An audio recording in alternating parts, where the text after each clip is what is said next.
But he definitely had to have some serious misgivings about Mick's lifestyle. It just is not the way he wanted to live. And so sure, he sought outlets. He always has. He's been doing it for a long time. And those outlets were able to distract Richards from the tensions at the heart of his relationship with Jagger. Unable to contribute strongly to the Stones' direction over the previous few years, in 1979 a recovering Richards was looking to become a more active participant in the production of their latest offering, Emotional Rescue. I don't think that there was any question that when Keith really began, certainly with his arrest in Toronto and the prospect of his possibly going to jail, his drug problems, being a drug addict. I think there's no question that Mick Jagger decided, either I take the reins here or this band falls apart.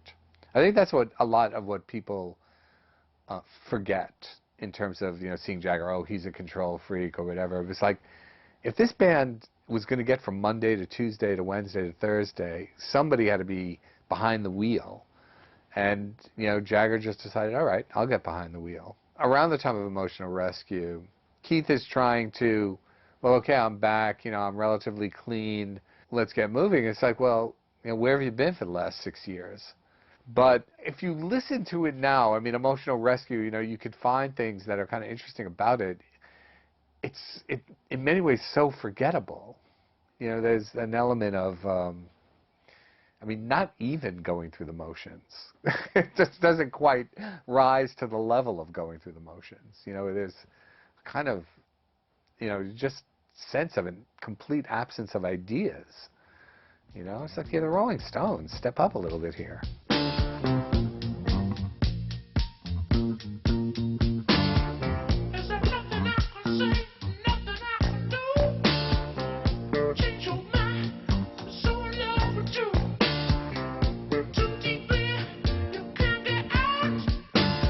After Miss You, which had just roared out of the speakers and onto the dance floor, Emotional Rescue was just a much more muted, dance floor song, and it just didn't have that sense of occasion or element of surprise even.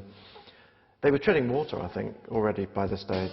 Emotional Rescue is a real amber warning light because it is forgettable.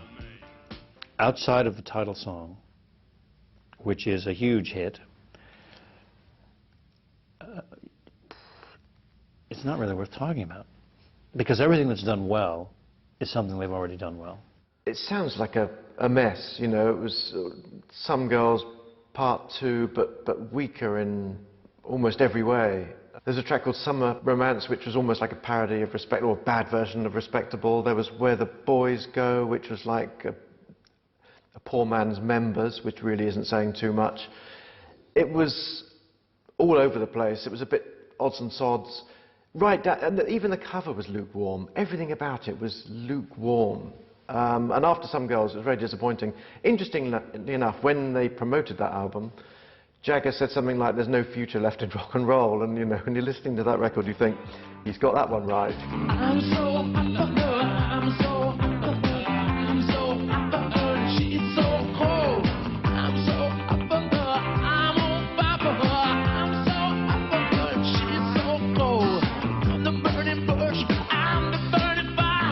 By Emotional Rescue, the Stones really are struggling. I mean, the material is weak. She's So Cold is possibly the most tepid single they've ever released.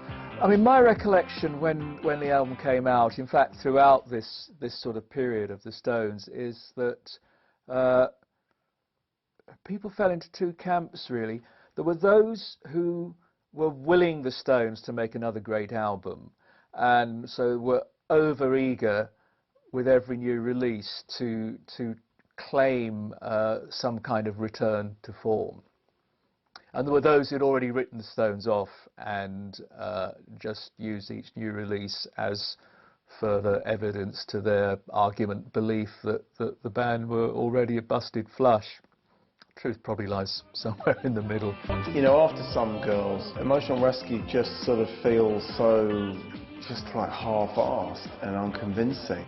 It doesn't feel like Keith was fully present for the record. I mean, he has said that All About You was sort of the only thing that he could really put his name to or lay credit to, that he did that separately. Mick was not involved with it. It's the only really decent song on the record for me.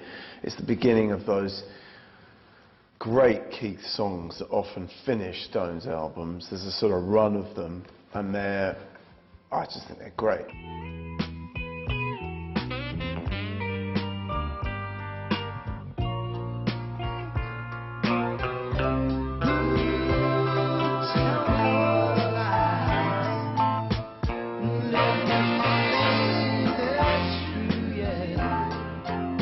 It's the soulful Keith Richards. It's the Keith who still feels music in a way that Mick apparently doesn't anymore. You know, Mick just tosses things off in a rather glib way, whether he's doing a kind of hard rocker, whether he's doing the cod reggae thing on Send It To Me, whether he's singing Where the Boys Go, or whether he's doing the kind of funk thing. It just feels like Mick putting on this hat now, and then he'll put on that hat, and it's just so insincere.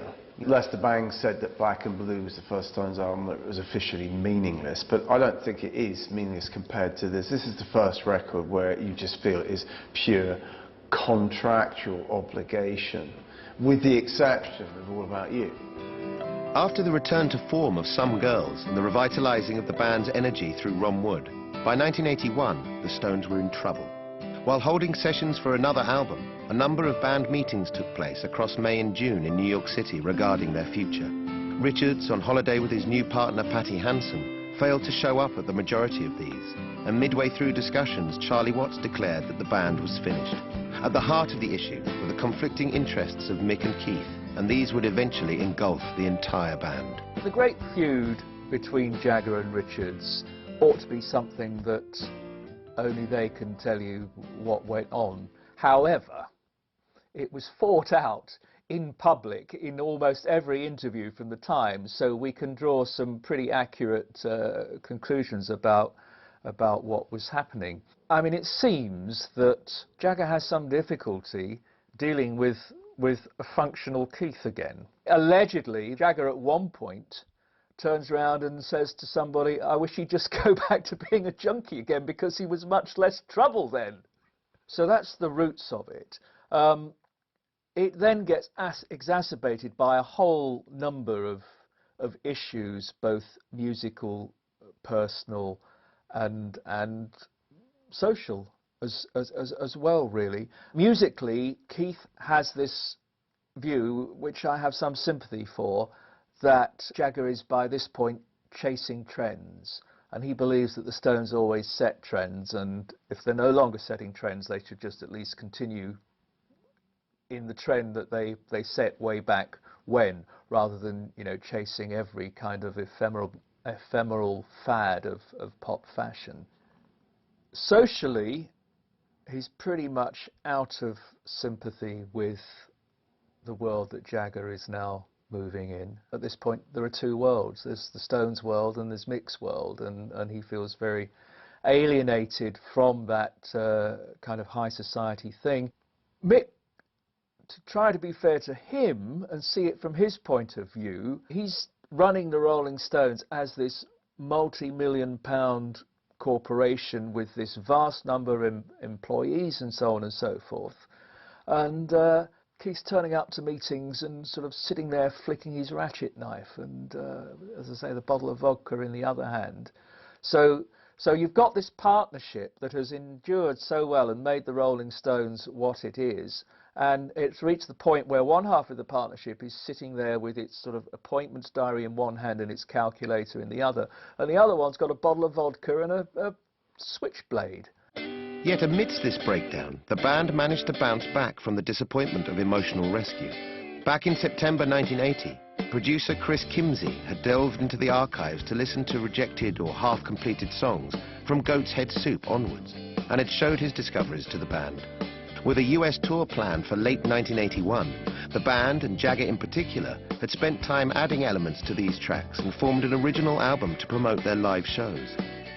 On its release in 1981, Tattoo U's mixture of styles and sounds attracted glowing reviews and strong sales. Its lead single, a track originally recorded as a reggae number with a crucial take done in the band's inimitable late 60s style, was key to the album's success, Start Me Up. When Start Me Up came out, there was general rejoicing. This is the Rolling Stones. It was the first classic Keith intro in years. I mean, you want to hear that intro again and again and again.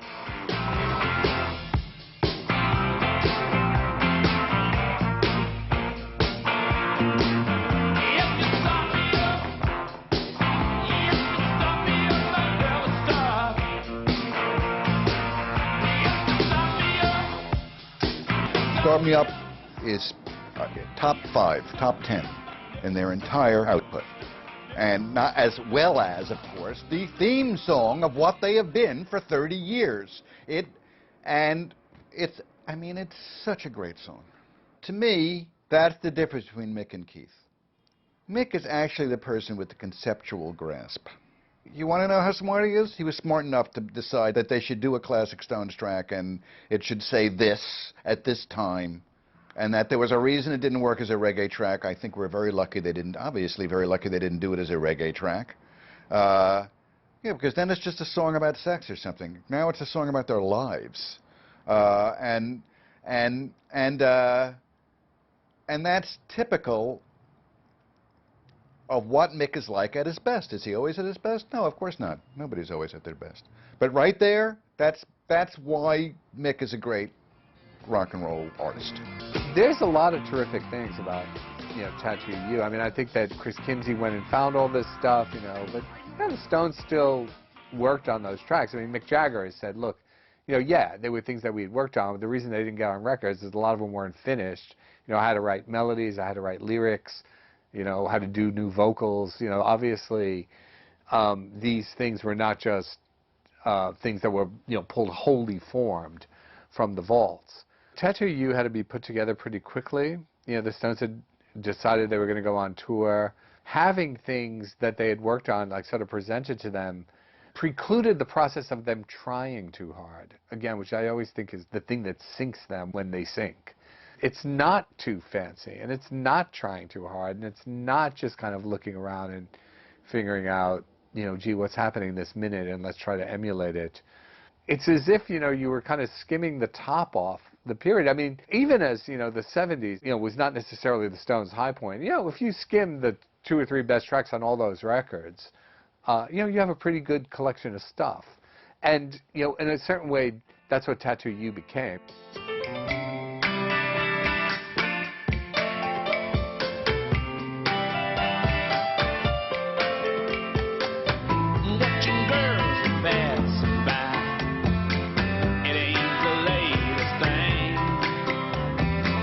Waiting for a Friend, very easy to interpret it in the light of the Jagger-Richards feud, and I think they actually play upon that in the video for it, which I think Michael Lindsay Hogg shot. I mean, the song itself goes all the way back to Goat's Head Soup. I don't know what portion or to what extent the lyrics date back to that album, but the music certainly does. But I mean, it's clear from the video that Mick and Keith were aware of the implications that could be read into this song, and sure, that gives it an extra frisson. It's strange. This is an album made up of old tracks, and then I think Jagger writes some new lyrics and obviously does the vocals and so on and so forth. But the end result is a superior album to those for which this material was originally written. If the Stones album was widely praised, their mammoth US tour and the 1982 European tour divided audiences. For some, these record-breaking shows were the group's best in years, playing colossal arenas and confirming their position as the world's greatest rock and roll band. For others, it was the end point of the Stones' move from musicians to entertainers, the culmination of every shallow and questionable aspect of the group that the punks had criticized only 5 years beforehand.